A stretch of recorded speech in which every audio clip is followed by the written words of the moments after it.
Hello, Eternum, and welcome to KOTT News, Eternum's #1 source for news. And this is the War Report. Dynamic change in the history of Eternum last night as the culinary converts of Kai's Kitchen shocked the island with a last-minute capture.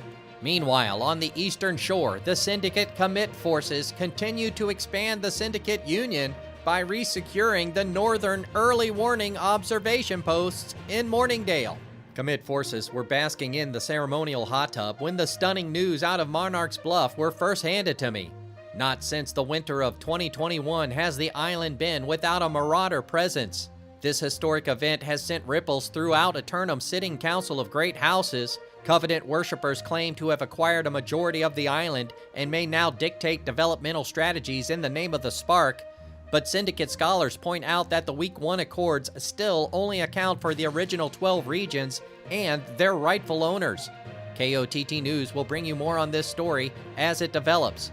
Returning to our top story, KOTT News traveled to Pridemore, where we were able to secure an interview with the legendary hero himself. Oh my goodness, in the final moments, an unexpected dessert comes out and sways the judges to win you the Shokugeki here in Monarch's Bluff. Would you take us through the fight and how you managed to win it in the final seconds? Yeah, John, it's pretty simple. We basically said we're gonna win this time, and we won. Oh my gosh, this guy with the simplicity for simplicity's sake. You're not gonna tell me what happened out there? Yeah, basically we said we're gonna kill him, so we killed him, and once we killed him, we won.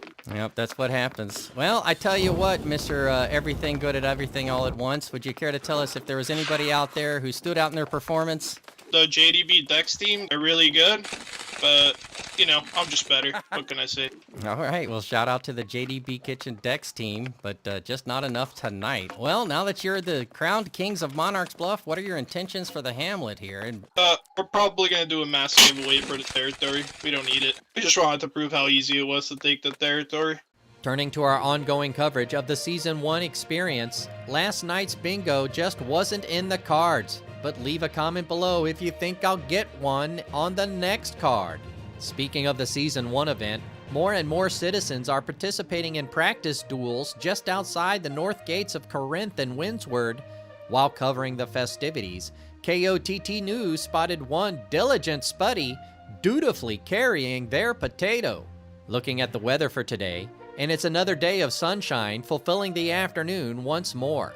Then be on the lookout after sundown when the humidity drops and corruption invasion forces spread out across 40% of the island. 2 more lineups submitted for Simulated Fantasy Combat Resolution tonight, brought to you by LARPCO. Remember, if it isn't LARPCO, it's cardboard. First up, the Marauders of Destroyers assail the Covenant forces of Error.pxp for control of the island's secondary oil reserves of Cutlass Keys. Destroyers are the first group of Marauders to step up to reassert their presence on the island, and they're going back to the mosh pit to focus on their origin stories. Error forces making their first defense of the Keys for the second time, but this time they have a better grasp of how to hold the lanes between the crocodile-filled marshes. Meanwhile, the Covenant forces of Outcasts assault the Syndicate members of Commit for control of the island's master fishing port town of Reekwater. Flying a new banner, this group of outcasts come to the crabbing and crawfish town to establish their staging grounds for the Lazarus instrumentality. Fresh off their victory splash in the hot tub last night, Commit now have to march back to their distant landholding to the south to prove the invasion loss wasn't a lack of commitment.